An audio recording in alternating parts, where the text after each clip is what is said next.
Hello everybody, welcome to our webinar. As always, we're going to talk a little bit about 3ds Max and its magic. But right before the webinar, I had a little bit of a problem with YouTube. But that's not going to be that much of an issue because we're going to continue regardless whether YouTube allows us or not. First thing first, welcome everybody. Nice to see you, Asim, Wayne, Fahad. Nice to have you guys. It's absolutely a blast. Hello, Mohammed. Hello, Doki. And Gular. Okay, sorry, I'm going to be very bad at reading names. You are late. You are supposed to start at 9 p.m. No, I was actually supposed to start right now at 6 p.m. London time. There was some kind of problem with emails, I guess, or YouTube is playing tricks on us. Still, Corona Multipass Photoshop. So what are we going to talk about today? Well, we're going to be talking about so-called render elements and how to add them to your scene, how to use them, what they are supposed to represent, and we're going to have a little bit of fun with those elements to just explore them. So as I mentioned, we're going to try to take everything into 3ds Max. As always, it's the best thing you can do. The best thing you can do is forcefully close your scene at the very beginning of your class so everybody knows that you mean business. So, for those of you that don't know me, my name is Michael and I am a teacher for Vizacademy. Vizacademy is can teach you in less than 7 weeks how to create photorealistic visualizations for interiors and exteriors. You can read testimonials from our students to get a little bit better taste of what we are, but at the same time, please follow our social media. So as you probably also want to know that our students are now eligible for the whole Autodesk suite. Okay, I think with that I bought myself enough time to finally open the scene created by one of our tutors. So the scene that you see right now on the screen was created by Mary from Vizacademy, and the whole thing is that she was assigned this task as just a simple extra to create something as an extra curriculum. So all the objects are mostly done by her by hand. Maybe the plants are not, but all the rest was handcrafted by our tutor, and we're very proud of her. So that's absolutely something to boast about. Do anybody of you know what render elements are and how to use them? Let me know in our chat. So hi sir, waiting for your stream is actually on. I hope that you mean that you were waiting for it, because if I'm not online, I'm going to have really a lot of trouble. Thanks for your tutorials. It's a great job. Thank you. It's really a pleasure to hear that. Todor, hello everyone. Hello to you too. Okay. I think we're opening the scene. So meanwhile, we're going to just inspect what exactly we can call render elements and what render passes are. In many cases, you're going to run into some files that will look exactly like the one I'm opening right now, a regular file with all the elements in it, right? So this is so-called beauty shot. And this is something that we're going to be referring to as our main composition, our main shot. This is what you would be working on for the most part when you will be creating your own shot. And this is a regular workflow for almost everybody.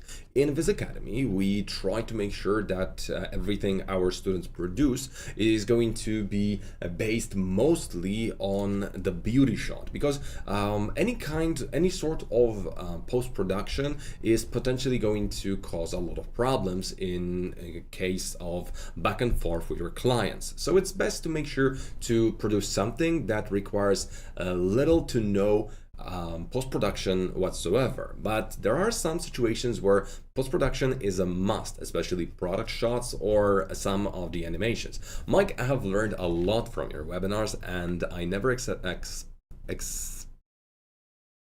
expected that someone nowadays is ready to share all this knowledge for free. Thanks a lot. We're actually not exactly sharing it for free because we also have a training that you're definitely going to enjoy if you join it, because we also expand the knowledge that you are given here, but at the same time we don't have any secrets. There are some elements that we will only talk about with our students, for example, some more in-depth professional workflows, but to be honest, our channel it should be enough to get you started with some basics and at least put you up to task to take on some smaller commissions. So, hi sir, how are you? Thank you. I'm really fine, Krishna. It's really nice that you ask. Hello, Mike. How are you? Arch, alive. Also, thank you very much for that. So, how are you guys?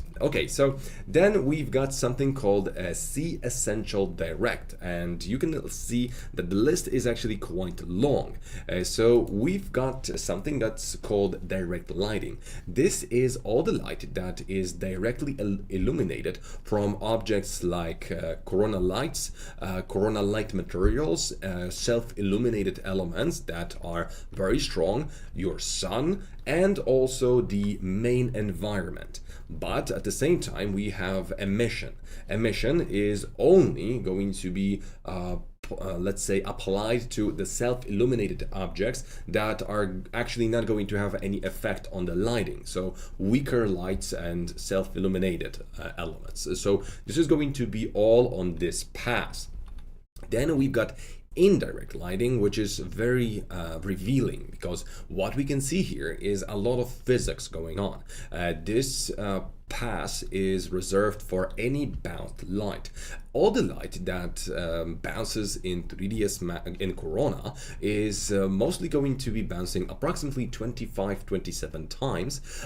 So if the direct light hits an object, it's going to try to scatter somewhere, and then it's going to be bouncing 27 times. That also is going to be the rate depth when it comes to reflection in your reflective objects. So this is not precise calculation from me, but it's more or less that. Please make a video on Corona render tutorial comparing with V-Ray. I only know V-Ray, make it make it like comparisonly.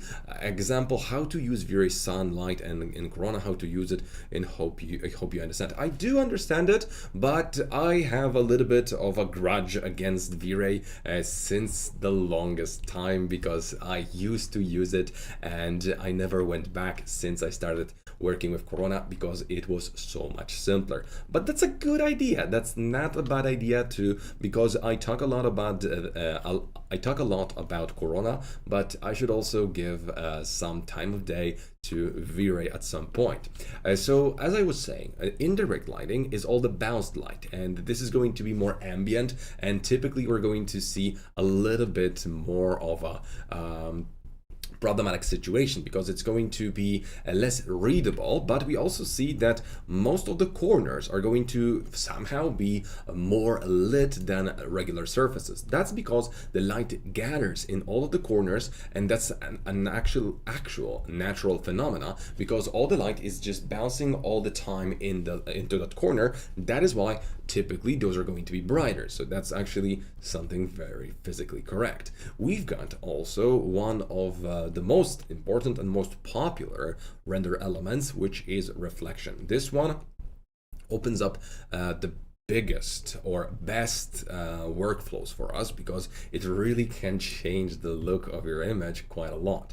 Then we've got refraction, which is reserved for all liquids and any kind of glass objects. So if your refraction is on, this is pretty much how it's going to look like. Then we've got translucency, which should not be really called that way, but it's subsurface scattering, but actually, yes, it's translucency, so it's a fake effect. Then we got volumetrics, which should be in the subsurface scattering section. I've added a little bit of fog to actually be able to talk about this pass with you, and I hope you're going to enjoy my take on it. There's also a few additional passes that I would like to compose with you right now, guys, because all the talking is cool and all, but probably what you would like to know about is, well, how do we set it up? What do we do? And does 3ds Max or Corona require any specific special treatment to get it done? Because my 3ds Max was such a champ that it decided to crash right at the moment when we were starting, so I lost all of the pre-renders. So I'm going to lower the resolution right now, so we're going to actually set up everything almost from scratch, actually from scratch. So right now, I'm using the newest version of Corona. It's the upcoming 11th version, but it's the unofficial release. So once the official release is out, we're going to also make a video on the said topic, so be on a lookout because it's probably going to come out quite soon. Expect it definitely before Christmas. So what do we do? First of all, we need to make sure that all of our settings are more or less set. We want to make sure that the scene noise limit or pass limit is already set. Make sure to also set the chosen denoising method. This is going to be a rather important factor for any kind of workflow when it comes to multiple passes. What is the good image aspect ratio to render? The one that your clients needs, or the one that is going to allow you to use your image on the, let's say, in the given medium. So to be honest, if you're rendering for Instagram, you're going to be setting up 0.8. If you're going to be rendering for a client for print, you're going to be setting 0.7 something. Then if you're going to be just messing around, you're going to go for regular 1333, then 1.5. It all depends what you plan on rendering. I am now more into the HD TV type of resolution. I found it to be the best for me because once I send something to my clients, it's pretty much on the full screen, no corners are cut, so it's pretty much the most convenient. But if I would be able to show you some let's say extras in right now, I would be able to pretty much, if we would be able to show you some backstage, that's what I'm trying to say, I would be able to actually give you some better ideas behind it, because I've actually have one extra screen here that is in a portrait mode, which looks like a huge phone, so it also helps me with editing some videos for Instagram. Is there any difference between slate material editor and comp material in render output? No, in render output there is no difference in that way, but there is some difference that I can quickly show you.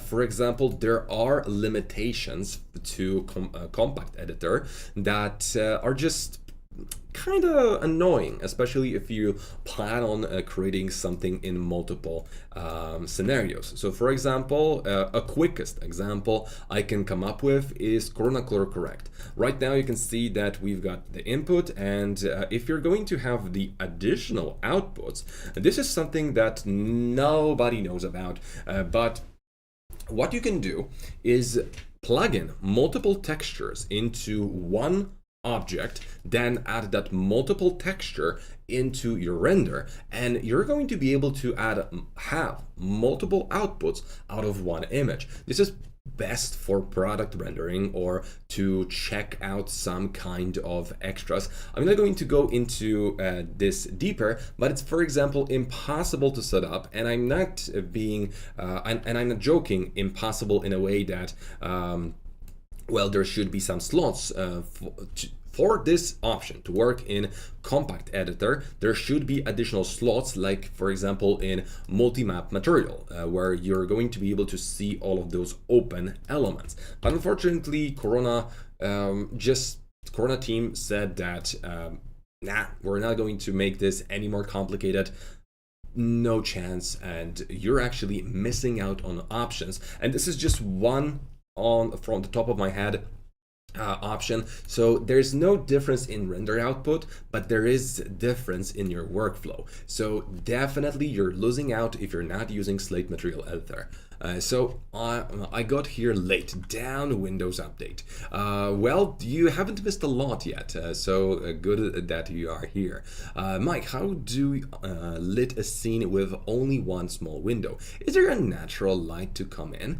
Well, that depends, because to be able to answer that question, I would be I would have to first ask you, what is your desired goal? Because we have to have some references. And I don't mean we need to copy some image to recreate it. I mean that if you know what you're going for, whether the window is small or big is not going to be a problem for you, because you will know exactly what to do to get the desired effect. If you're going to need to add additional lights, artificial lights, or just stronger light, it is all going to be determination between what you want to achieve and what you are working with. So there's no one answer. It's like asking how fast is a car?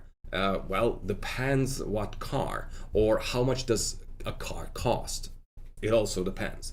So it's a very broad question, but to be honest, I typically just go for natural light with some kind of ambience, and I try to set up light that sun that is going to be slightly bigger than normal, so it's slightly softer and bounces all around a little bit more, but it's still going to be one of those factors. So let's go back to our render elements. So once our scene is set up, we've got noise level set up, everything is okay. You have a few additional things to set up prior to rendering. First would be render elements. So render elements are going to be divided into categories. We've got C essential, so those are the essentials to compose an image. Those are the essential elements that I also shown you during the presentation at the very beginning. So this is pretty much the core of all images. If we combine those in Photoshop in the right manner, those are supposed to give us almost one-to-one image to the one that we have in our beauty shot.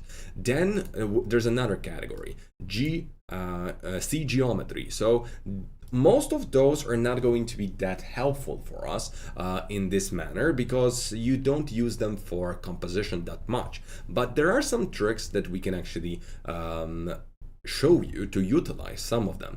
For example, world position is extremely strong. Also, we've got normal shading, which is something I like using, but it's a little bit hacky, and I will show you an easier way than using the normals.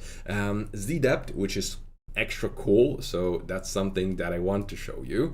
And then we've got C info. Those are mostly going to be just informative render elements. So if you're preparing some kind of animation or a bigger project and you want to do some tests, what to correct, what elements you should be probably adjusting or just changing, this is probably best, it would be best to check those elements out. So network rendering, debugging, render stamp, sampling focus, and time per sample, those are very important. Then we've got masking, and that's actually going to be also a story on its own.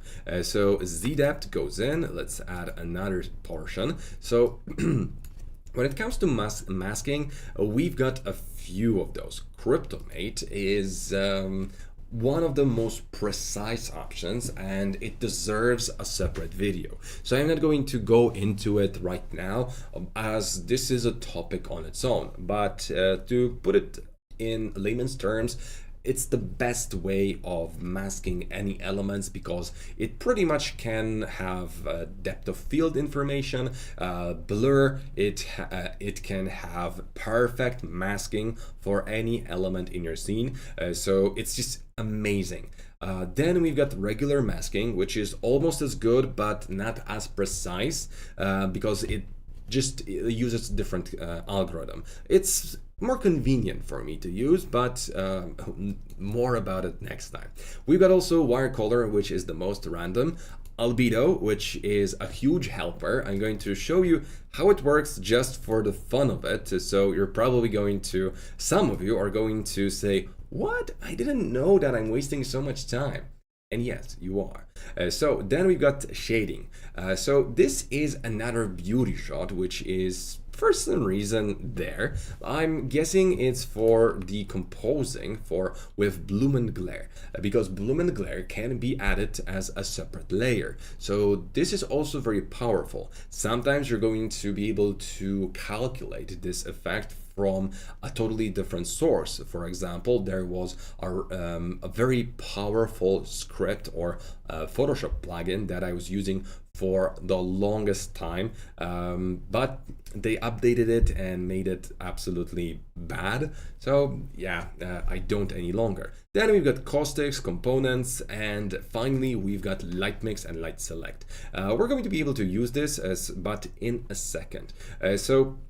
Blue and glare, we don't need it at the moment. We're going to go for light mix in a sec. Row component, it's very powerful because it pretty much cuts off any global illumination of your object. And then we've got sea texture map, which is really amazing. So we're going to use that one as well.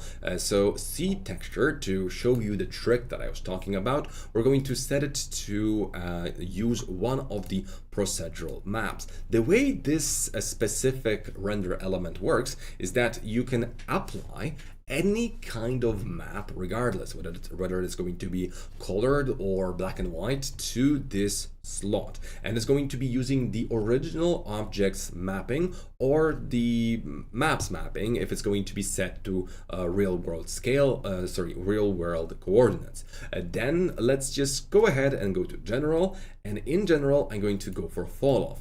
We've already talked about this specific trick in one of the videos, but I believe this also requires, or let's say deserves, a small extra moment for our scene. So you can either exclude or include elements. I love to override the background to black color, so that's going to be easier, and allow propagation through reflection and refraction.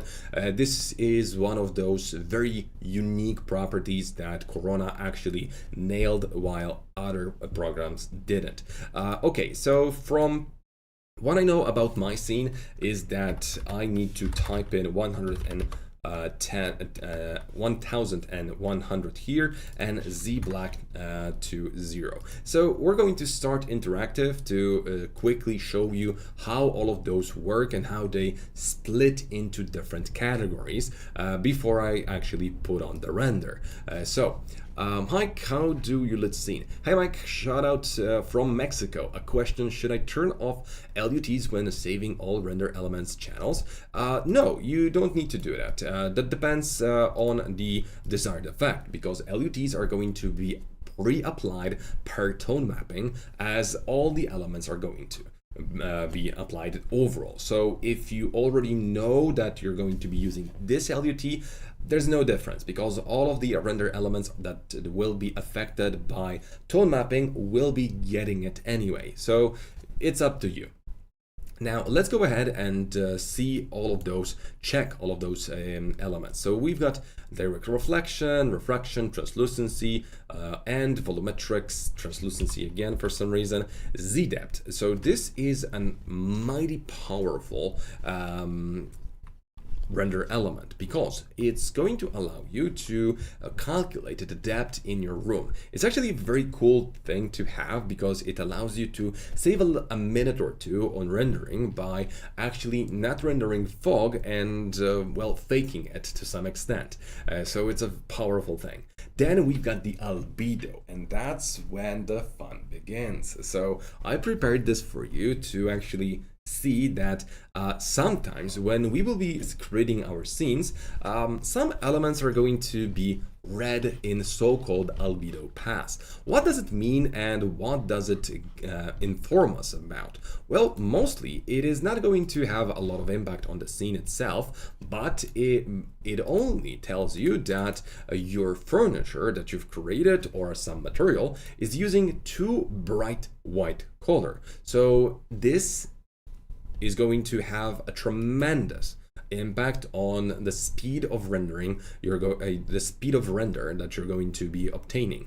So long story short, in just a few minutes we've got quite nice rendering, but if I'm going to now lower this so that my albedo drops to grayish tones, and in this case we don't even need to go that far. It's most likely going to be approximately 200, 210 is the still reasonable amount. Very bright, but think about it this way. If we're going to leave our albedo 255, so maximum white, what are you leaving on your object for the reflection and the light itself? So long story short, your rendering engine is going to have to heavily do some very heavy lifting. That's what I'm trying to say.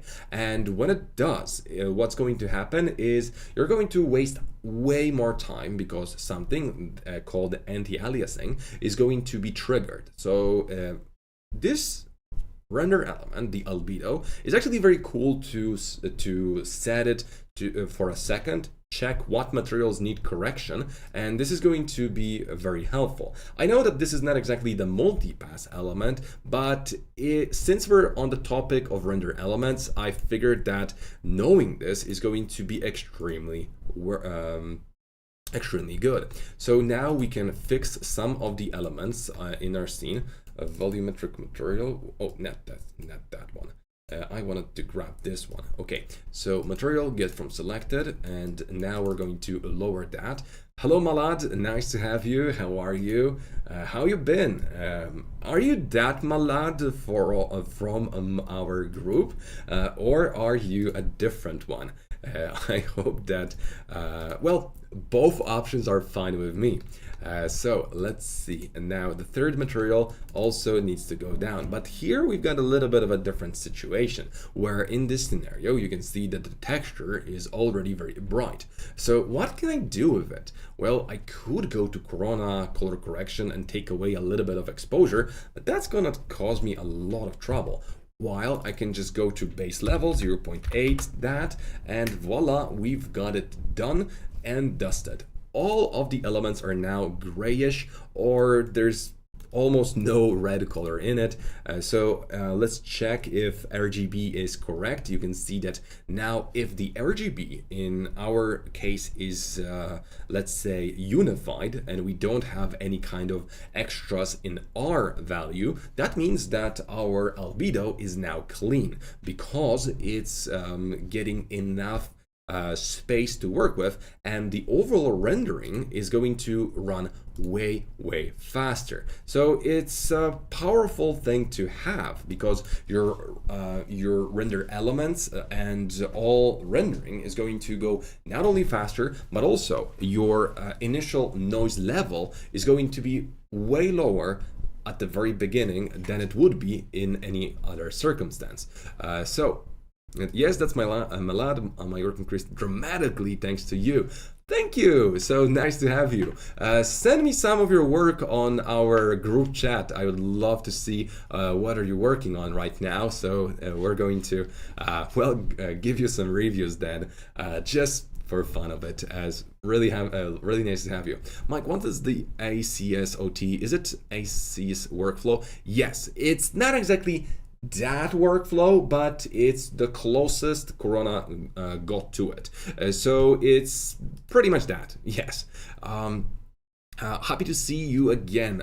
You are the best 3D artist teacher. Thank you, Kriamon. It's very nice to hear. Hey Mike, a shout out from Mexico. Okay, I did read that already. Okay, so now our scene is more or less cleaned up. So let's stop the rendering of our interactive and get back to adding few more render elements. And in that case, I'm going to just go ahead and go for light mix setup, because That's also an option that right now could be called upon when we are talking about multipass, because that is not exactly the core workflow, but it can be supplementary, and I'll show you that. So now, the last thing that we have left to do is change our file output. You're either going to be rendering in plain old PNG or JPEG format, which is fine.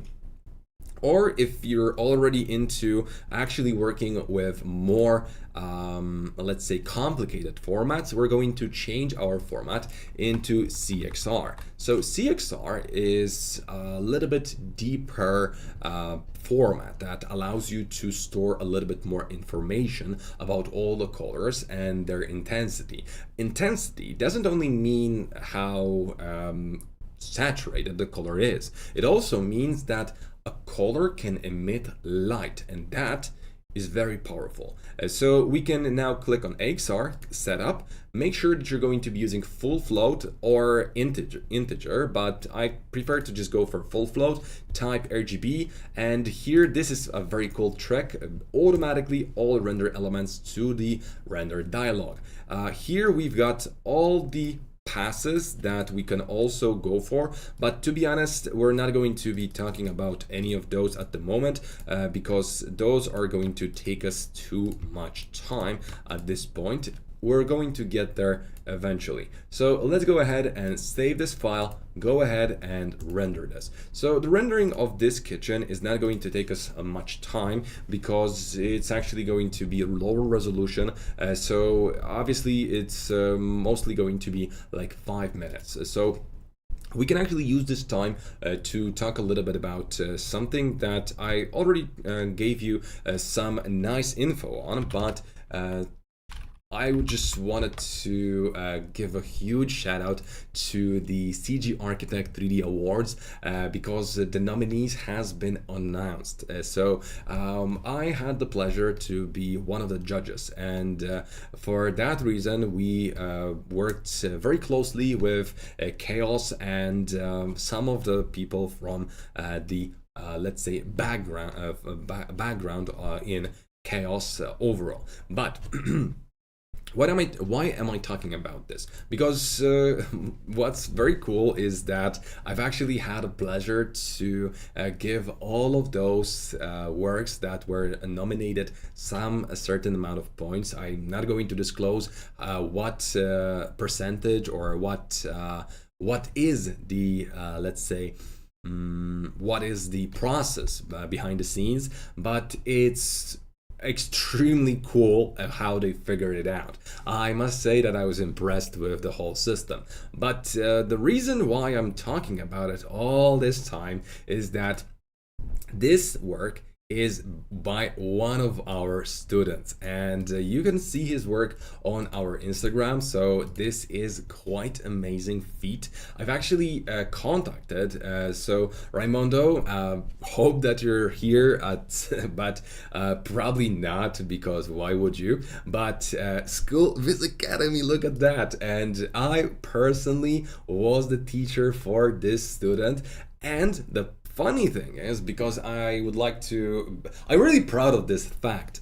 When I saw that our students also applied for this contest, I contacted the let's say the supervisor in this contest and asked them if you know, I'm obviously biased towards my students' work, so how do I conduct myself? And they said, be as objective as you can and try to give them the points that they deserve. So I obviously went for, with my best judgment, I gave my students the fair amount of points, just like they would be somebody else. But still, seeing that one of our students got from thousands of people got as one of the nominees, I must say that I'm extremely proud. But there's so many good images in here that everybody who took part in this contest really deserves a huge round of applause, but mostly Ricardo, because that guy is amazing. Just look at the image once again. So shout out to you, Ricardo. You're amazing, and I'm super proud of it, because seeing my own student being a part of a contest, that's just, you know, just probably I'm more excited than anybody else, but that's so cool. Okay, so hello from Ukraine. You don't know why when I installed Corona Render on my computer, when I activate the trial version of the 45 days, it says that there is no license on the server. So this is a very well-known problem, but it's actually not that hard to fix. Either you're going to have to fix it. Also, it's no longer 45 days. At the moment, it is 30 days. So there are two solutions. You're either going to have to remake a totally new account for Chaos that is going to allow you to probably activate a new Corona license. Corona knows whether you used your license on this computer or not, but since you weren't able to activate it, the new account may be more lucky. But you will also have to go to start Chaos licensing server, and you can kind of check what you've got there. So the licensing server is going to be quite important here. So log out from the old account and log into the new one on that licensing server, and then try to activate the Corona license. But if this doesn't work, this is going to be related to one of the system components that might be part of your computer. This is probably stupid, but going to the older version of Chaos licensing server can help you out in that case. So that'll be going to version, correct me if I'm wrong, but 5.5.6 is going to allow you to get that license activated, because that activates it from the login in the licensing server. I know it sounds stupid and complicated, but it's actually really easy to do. So can you share this project lighting? It's simple, so why not? Hi, please scene. Yeah, maybe at some day, because by the way, hi, please scene. That's actually not a bad idea. But guys, I've got a question to you, and please answer it if you can. We're thinking about creating something that's going to be called Vizacademy Club, where we're going to allow our fans to participate. It's going to be a paid project, so you're not going to pay for nothing, because you're going to be participating in our behind the scenes. You're going to get exclusive content that is not going to be posted on YouTube, so a little bit broader extension on some of the topics. Plus, we're going to be giving a few models per month to all of our followers. Those are going to be voted upon in the first week, or we haven't really figured out the system yet, because we're thinking if you guys would be interested in it. We're thinking about something around $10 per month, where you would have the access to chat with our students, and you're going to also have extra webinar online where we would be able to have a little bit of a conversation, a live stream behind the scenes, just like this one, but on a specific topic requested by the group, and well, obviously for a limited amount of people, so you would have a little bit of a chance to request a little bit more than just a quick answer. So tell me, what do you think about it? Because we're debating whether it's a good idea or not, and you know, if you would be interested in that, that would be a blast for us. Hi Mike, I'm having trouble with modeling. The method you thought on interior webinar on scene a plan where plan and elevations have different resolution image, how to scale and model in this case. So first of all, you have to find some common denominators. So if the scene has, if the two floor plans have two different resolutions, that's fine, but you're going to have the right proportions first. Then you're going to have the common denominator. So you have to scale those objects into by some object or some kind of measurement that both floor plans should have. So that's going to be a little bit broader question. Again, something that would probably be good to be answered behind the scenes. No, honestly, I think I would have to see the floor plans to give you some better idea. So, new guy, wow, well done, Mike. Congratulations, you and your student. Thanks, that's amazing. Yeah, thank you, thank you. How do you like setup? Hello from Uzbekistan. Hello from Lebanon. I cannot read anything in Russian, but I understand the I don't know what that is. Okay, I don't know what you said. Probably gonna translate it later. So, Mike, wanna ask you about all STL file importing to 3ds Max 2018. It takes forever loading and nothing happens. Not responding. What is your solution? So, first of all, Ghazi, check out one thing: whether your file, when importing the STL file, check if the welding is on. If the welding is on, it's going to take forever in older version of 3ds Max. I went through it. So turn on the welding and make sure to weld those points later in 3ds Max once the file is loaded. But most of the files won't need it. It's just that the process takes so much time that it's not worth it, and that is why it might not be loading. Love the idea and super acceptable. Sounds good. I'm interested. Hello, can you explain OSL material? Yeah, OSLs are on my schedule at some point. Those are pretty much programs for materials. So yes, sounds good. It's an amazing idea. The idea seems interesting. How to reduce rendering speed in rendering? You mean how to increase the rendering speed? If you want to reduce it, which sounds a little bit far-fetched, I would say that the best way of reducing rendering speed would be to actually go to system settings and change the thread usage in your case. So if you want to really reduce rendering speed, you're going to have to use less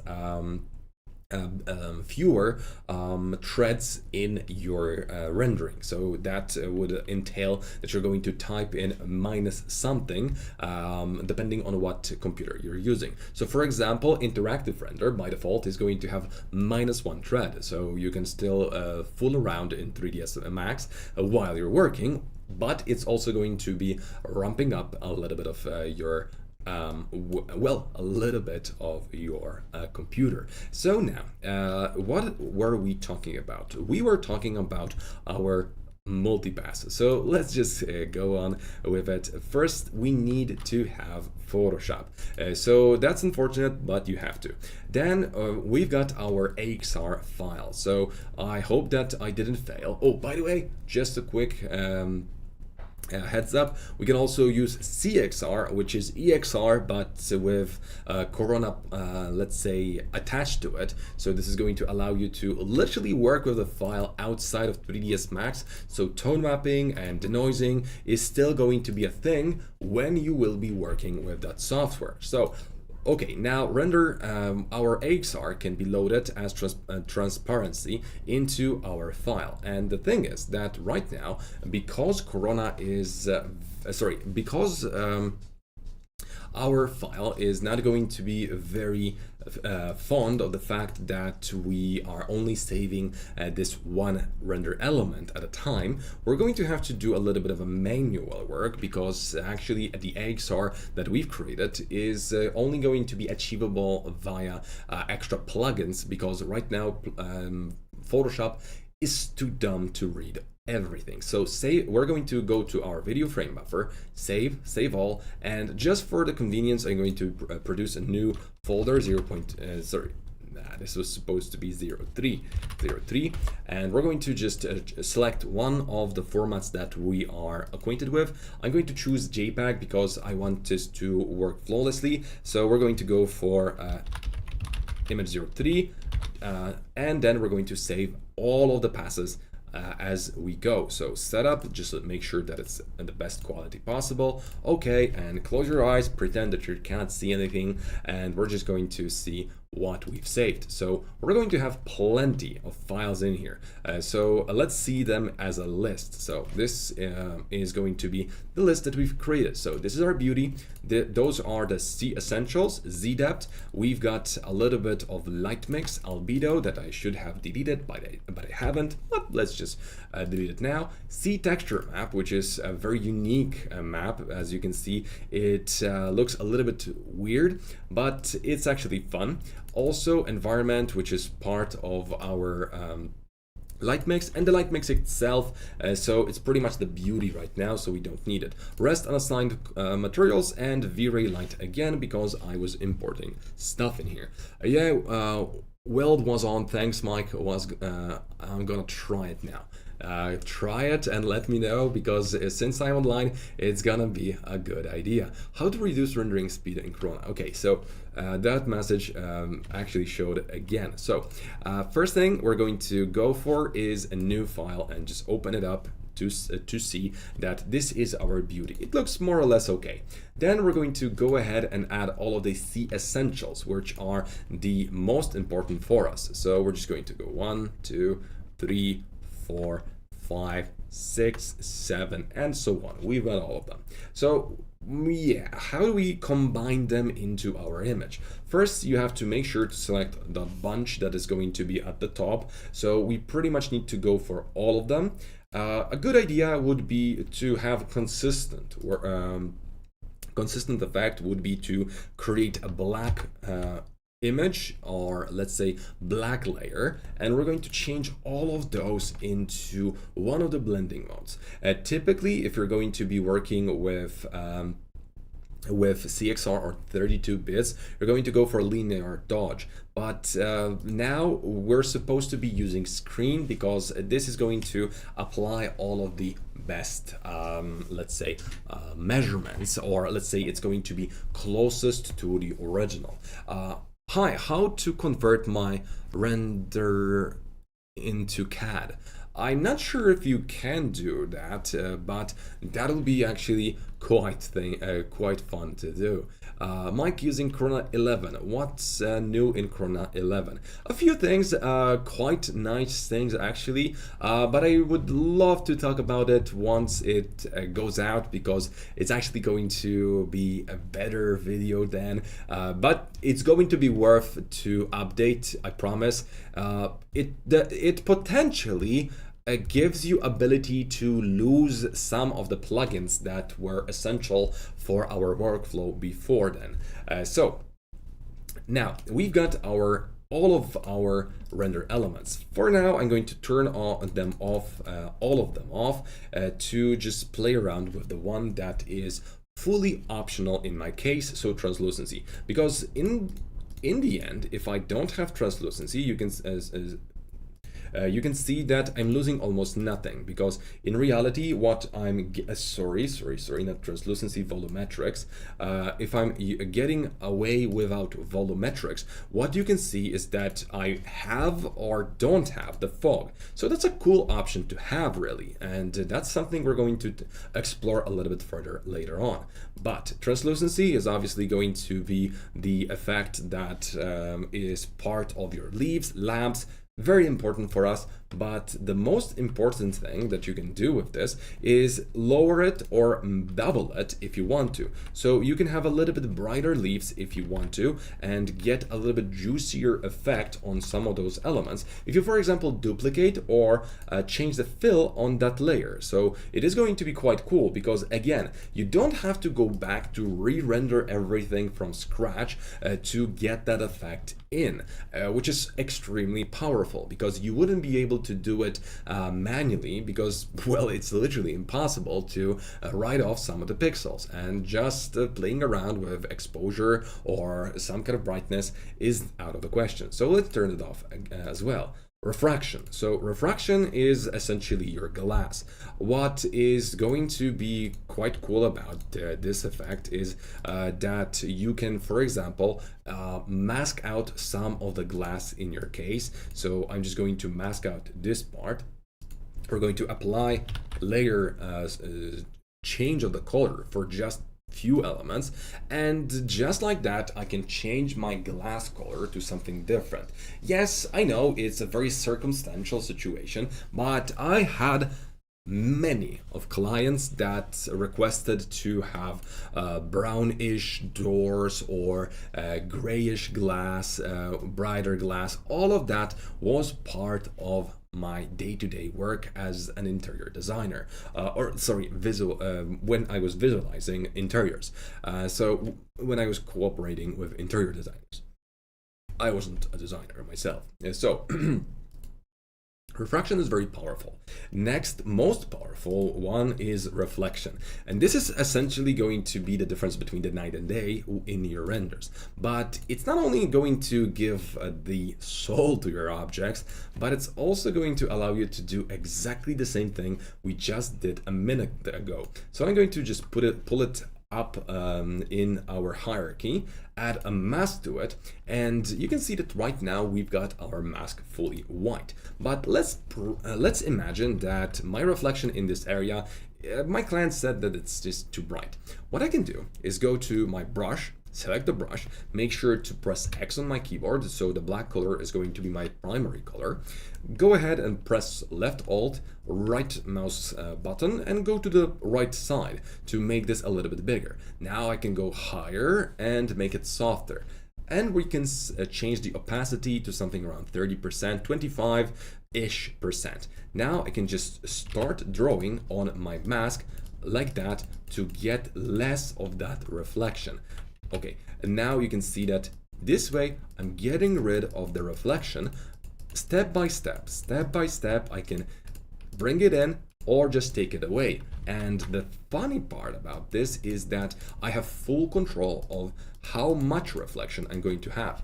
What do I mean by full control? Because I can actually copy this layer and have more reflection on some of the objects that were under reflected. So for example, if I'm going to take this for a spin and just clear out this mask, so those objects, those lamps, as you can see here, require a little bit more reflection. So if I would actually have more precise masking, I don't, but we're going to just have a little bit of a go with the reflections, and you can see that instantly they look so much better just because I'm giving them more reflection. So it's going to be just the step-by-step solution to give your objects a little bit more soul. And I believe that this is extremely powerful because some reflections are going to be just too strong, some of them are going to be too weak, and this is the most important part of this whole endeavor. Multipass allows you to individually control each element on your object. Then there's going to be just indirect lighting, which we don't have a lot of use for, but we can play a little bit with our exposure, for example. So we can apply it, add it in, and if I'm going to go for slightly higher exposure, you can see that I'm getting an effect which is impossible in normal circumstances, because if I would be working with all of my elements, render elements, I would have a little bit different lighting, or let's say my reflections would get overexposed. I would get to a point where some of the elements are going to lose the color, but I'm actually working with the reflected light and I'm adding additional exposure to it. So before, after, and this is going to be extremely powerful because it's not exactly the same as adding the exposure to the whole image, because adding the full exposure to the full image is going to overexpose some elements that weren't designed or weren't partially elements of your lights. So again, it's extremely powerful because you're going to have that additional control over it, and by applying it only to the essential element, which is the indirect lighting, it just changes all the shadowy areas to be more lifelike. And again, it's going to be a trick that photographers cannot really use. You can, because you can break those elements down. We can do something very similar to our direct lighting, which is essentially going to allow us to get more of a flash shot from our image, because again, zeroing out, this is the original, and we can apply a little bit stronger lighting for our direct light. So this in return is going to allow you to get a little bit more dramatic effect, more contrast between the night and the brighter and darker places. So again, it opens up many possibilities just by applying exposure. But this is not only element you can add, because for example, you can also add a little bit of extra temperature to that render element and change the mood of your shot entirely.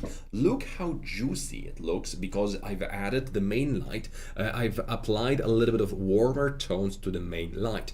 Or we can change this entirely by making the light just a little bit colder. But again, it didn't change the essential colors. It just changed the tones for the light. So my textures are intact, the overall tone mapping is still intact, and I'm not combating any weird bluish reflections because those are independent of this light. So again, super powerful trick for us to explore.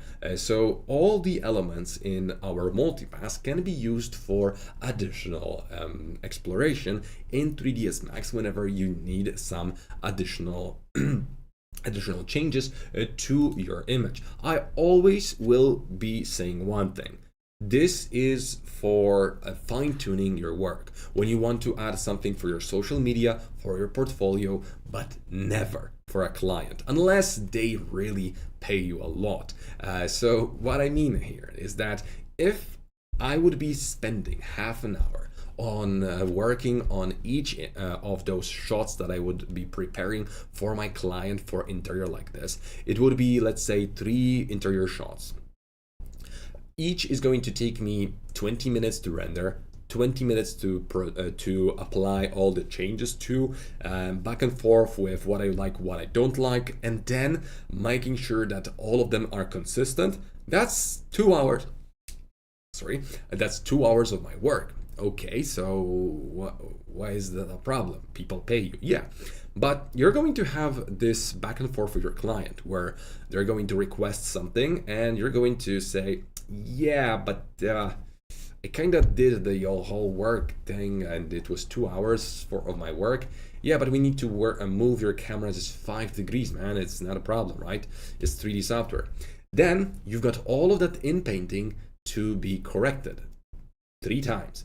And that's another 2 hours of your work. So in that case, you definitely want to produce as close to finished images as possible, because that way you're going to spend a lot of time in Photoshop, and that's a real problem. But we've got more render elements that I wanted to talk about. How much will you take from it? How much money will you take from it? Can you tell me? Nika, that's one of the topics that we are discussing with our students already during our training. So I'm going to pass on that question, but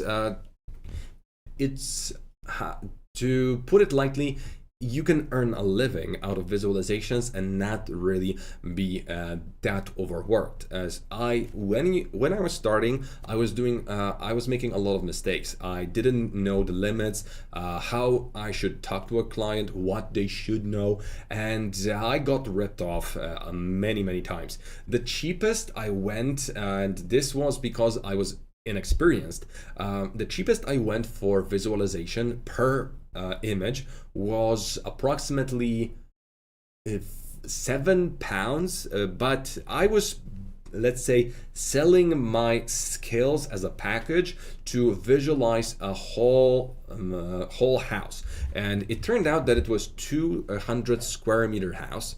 I took approximately 1,200 pounds, and they requested enough images and redos that in the end I earned approximately 7 pounds per image, and that was very bad work experience. It took me more than a month to finish, and I finished it only because I was just broke. I didn't know what to do. This was me being a little bit desperate, but it was many years ago. I wouldn't make this mistake again because I learned to work a little bit better, and that's one of the essentials that I'm going to be giving our students throughout our training. Do you have classes with Spanish subtitles? Not yet, Christian, but we do have Javier in our team, and you might want to drop an email to info@Vizacademy. We could probably work something out for you to get in touch with one of our supports, or maybe there's more solutions for you. Finally, STL file imported, turned off welding and unifying normals. Thanks again, Mike. You're welcome. Hope to see your work at some point. You can email me that on the same email. It would be a blast to see what you're working on. So that's going to be quite cool. Now, the rest of our render elements, let's just add them in. So CG texture map that I've shown you at the very beginning is one of my favorites, and once I learned this, I literally had the epiphany. When I was working with it, with this technique for the first time, and I figured it out, I've actually saw it in some obscure, let's say, blog post where they just put it in one sentence, and I was like, whoa, I had a tingling in my brain because this was such a cool trick to do. So this is best to be used on curvy surfaces, but let's just go ahead and explore it. First of all, we can set it to overlay, so it's instantly going to show us some different let's say a different face of our image. Then we can control I it to get something similar, but the whole idea behind it is to actually set it as a screen. But once you set it as a screen, you're also going to be using it with some kind of levels or other curves. So let's mask this out a little bit to some elements like those that I've mentioned that this is designed for. So let's go for curvy surfaces. Opacity 100. Okay, so let's take it away in this area, and maybe for the chairs as well. This now can be pretty much substituted with different techniques like sheen or very nice levels of reflection. But back in the days, back in my times, we had to do a little bit more. So here again, I should actually mask those out, but it's going to be good enough. You know what, I'm just going to create that mask anyway. It's going to be fast and easy regardless. So let's hide this. Okay, let's make sure that the chairs are also masked out. Okay, so this is not going to be that much of a problem. Let's ungroup this. Let's unselect those elements that I don't need, and this I don't need as well. Okay, perfect. Now render elements. Delete all of them. Okay, delete, add, and let's go for masking. Select the monochromatic mode manual selection. Let's go ahead and do that. This works fine. I'm going to turn off the save on that file, render this for a few seconds. Actually, I can do one more thing where we're just going to go for render masks only, and we're going to render this extremely fast because now denoising is not going to be even a part of this whole process. So instead of rendering something in beauty, we're just rendering the mask, so it's incredibly fast. Let's wait for it for a while. Obviously, it's going to need a few extra passes, so the mask is very nice and clean. Cancel this out, copy, and now I've got a perfect mask for my elements that I wanted to work with. Okay, now with this out of the way, we can change the levels on my objects And yes, I know it's not the biggest groundbreaking trick ever, but I'm introducing a very nice level of additional reflection onto my object absolutely for free. I can change the amount of fill I'm going to give it, but thanks to the fact that I am able to do that, I can introduce just a little bit of reflection or a little bit of extra sheen on the furniture as I'm doing it right now. Or if I want to, I can press Ctrl I and get even better reflections. As you can see that some of those corners are very nicely highlighted now, thanks to the fact that I'm changing how my levels are behaving. On top of that, I can change that back to overlay, where the overlay is going to allow me to get a totally new juicy contrast on some of that furniture, because before, after, it looks absolutely amazing. And this again is just a part of the whole journey of working with multipass and changing all the elements. Now I've turned off the volumetrics to show you something as a last trick. I can translate them for you. George, that's actually not a bad idea. Jones from Tanzania. Okay, I never ever said word Tanzania online and in English, so that's a new thing for me, Jason. Thank you and welcome. Love your teaching. That's really appreciated. Hi, Mike. Could you please explain a little bit more which adjustments go better with what render pass, like exposure with reflection and color balance with direct lighting? So it's all Sebastian. It's not like which one goes with what. I would say that it all depends on what your goal is, because each and every adjustment can go with everything, and that's the beauty of it, because you're not going to be limited by anything. You can colorize all of your reflections, for example, to get a little bit of that navy blue color in them, but only on some certain surfaces that, for example, look at the sky. So this is going to be extremely circumstantial, but this is one of the options that you have at your disposal. So also, by changing the amount of contrast you're going to apply to reflection, again, you're going to make those stronger or weaker, but that's just brightness. Now we can go for contrast, where we're going to have sharper, juicier reflections that will probably look a little bit more interesting. One thing that you can also do is press Ctrl J for your reflection, adjust for the reflection, make sure that it's a separate layer, go to filter, blur, add Gaussian blur to your object, and just make it nice and soft. So in this case, every surface is still very sharp, but we're getting a little bit of dreamy sheen or reflection blur on all of the brightest elements, because we're using this on a screen. And again, we're getting a little bit better effect for free. So there's no one way of using it or what goes with what element.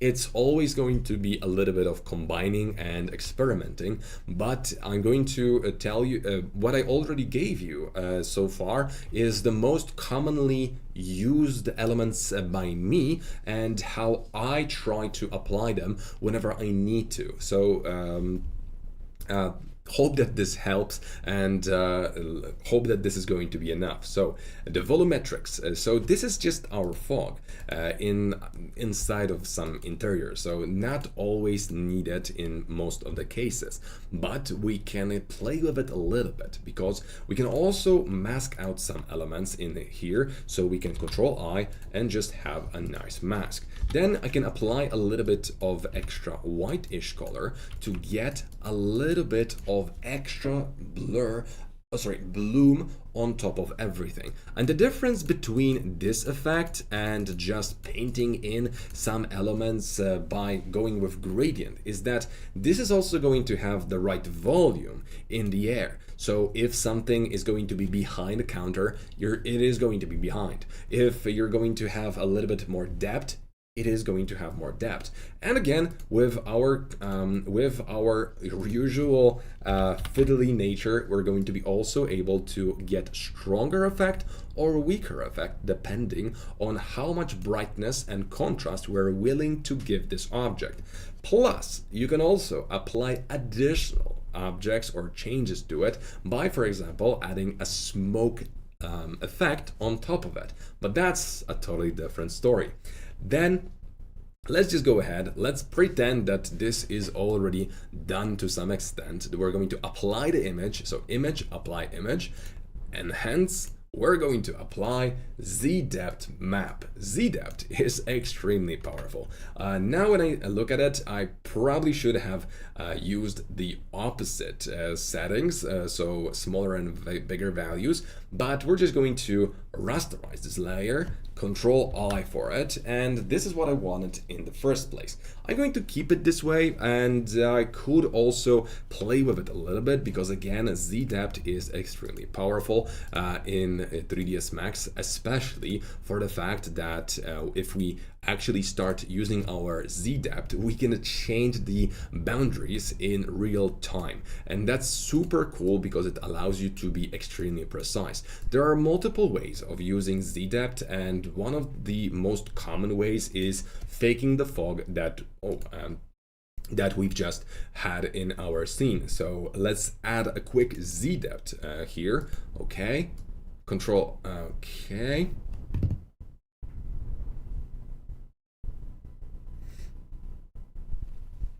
By the way, guys, if you want to jump into all of those topics even deeper, please make sure to sign up to our training. It's a 7-week course that will allow you to learn everything there is to know about 3ds Max and its secrets. So as you've now seen, our students are actually quite nice because, no, not because, but on top of that, our students are participating in contests, and great news, they are actually doing really well. So Z-depth, right?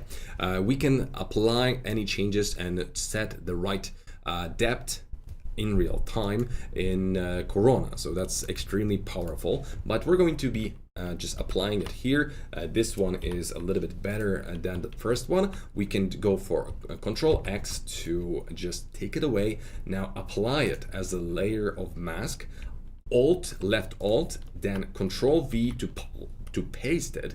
And once it's pasted into this object, what's going to be obvious is that right now the layer is pretty much just allowing this object to fade away. If I'm going to change this to white color, we're going to have a tremendous amount of fog. But that's not really the use case for this layer, because I'm going to press Shift to turn off this layer's mask, but I'm going to also go to Filter, go to Blur, then we're going to go to Lens Blur, and in the Lens Blur, we're going to change a source to transparency or a layer mask. In this case, layer mask. And by clicking in this area, I can change the depth of field immediately, because that's what Z-depth is designed for. We're going to be going for a way lower radius because we don't want to blur out everything. We want a very subtle effect. So typically the less effect you're going to be adding to objects like that, or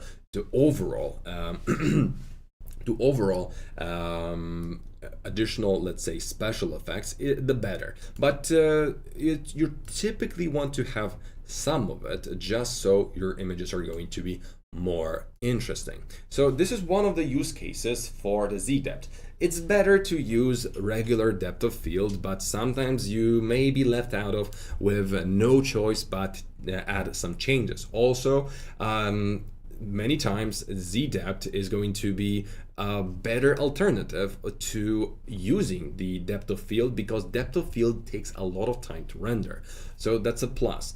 Also, it's great for animation. I'm not going to be showing you this right now, but believe me, it's a game changer when you have this Z-depth pass and you can pinpoint what elements are supposed to be blurred out and what elements are should not supposed to be. It's a little bit noisy. Is that on purpose? So in my case, I've added a little bit more noise in post-production because I wanted to have that. But to be honest, the real reason why the whole image is noisy like that is that my 3ds Max crashed the moment I was starting the stream. That is also why I was a little bit late. So I was a little bit panicking, and I killed the window without necessarily saving the nice clean version. So I also bought us a little bit of time to talk about additional topics. So sorry for that, because typically you want to go for a lower noise, but lower noise doesn't necessarily always means better, because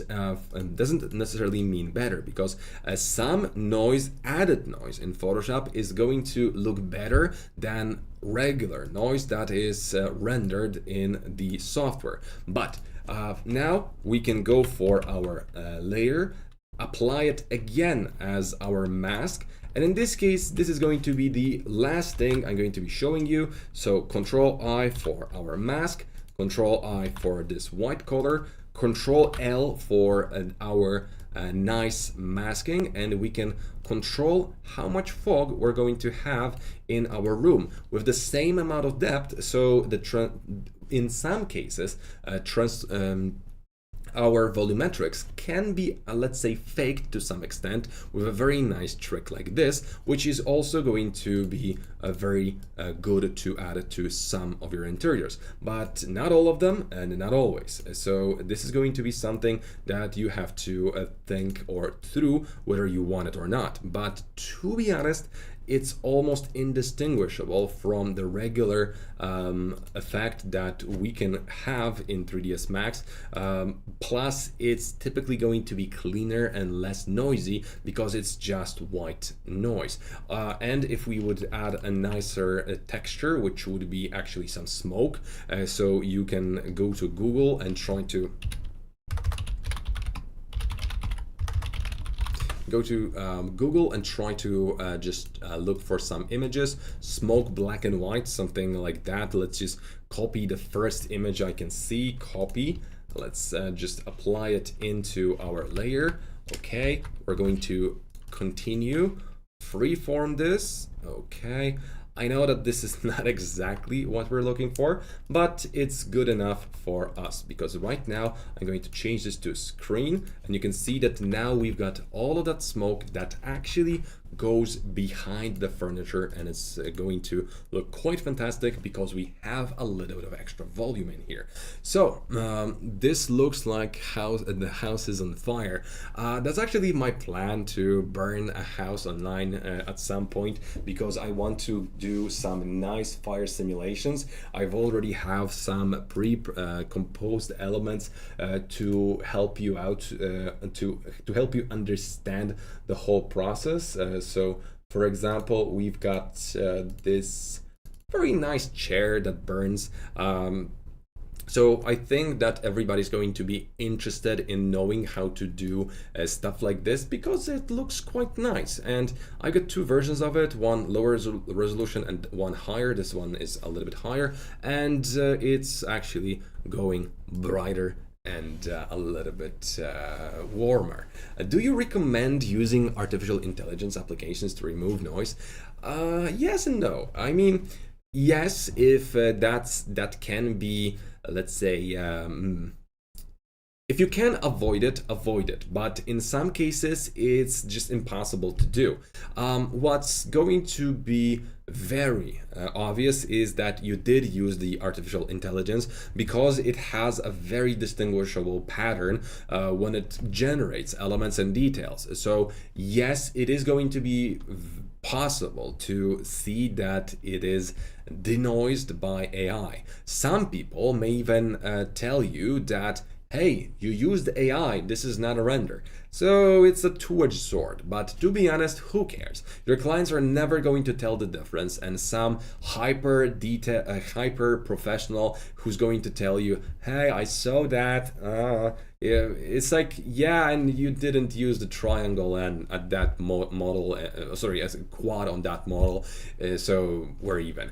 Honestly, it's only people that won't have anything better to do will try to tell you that it's forbidden, but honestly, it's a tool like any others. It's like using blurring or Gaussian blur is cheating, because I can also do a little bit of denoising with just blurring. So I can select a surface like this and apply it, image, apply image, and then I can just go for blur, Gaussian blur, and now the surface is so much cleaner without really rendering out anything, and you can barely tell any difference. I mean, you can tell that this is super clean, and it also follows all the gradients. And back in the days, we used to do it this way because rendering was taking way too long, and we had to split the image to some surfaces, mask them in a smarter way to get the right amount of denoising done by hand. So was that cheating? Yes. Was it smart? Even more than you think. But is it AI cheating? Yes. Is it smart? Yes. Because in the end, it's all about your efficiency. If you're creating something that is good for your clients and you're doing it fast, you're earning your money, it's okay. As long as you're not, let's say, building Skynet and hunting for Sarah Connor at the same time, I believe it's not going to be a problem at all. Guys, just to sum it up, Multipass is quite powerful in Corona. You can do quite a lot of things with it. I went way beyond what I wanted to show you in terms of time, so sorry for wasting so much time, but at the same time I would like to thank you for sticking with me till the end. We're going to think a little bit more about Corona Club. Make sure to like this video because it's going to really change how our channel is viewed by YouTube. So please do it for that. Do that for me. It's going to really change everything. On top of everything, I would like to thank you once again for sticking up with us, for participating, for listening, for asking all the questions. And this is it for today. Thank you once again. Remember our website, it's Vizacademy Co. UK. So if you want to sign up for the next upcoming course in 2024, make sure to grab your seat right now because, well, they're selling fast. Once again, thank you and see you next time.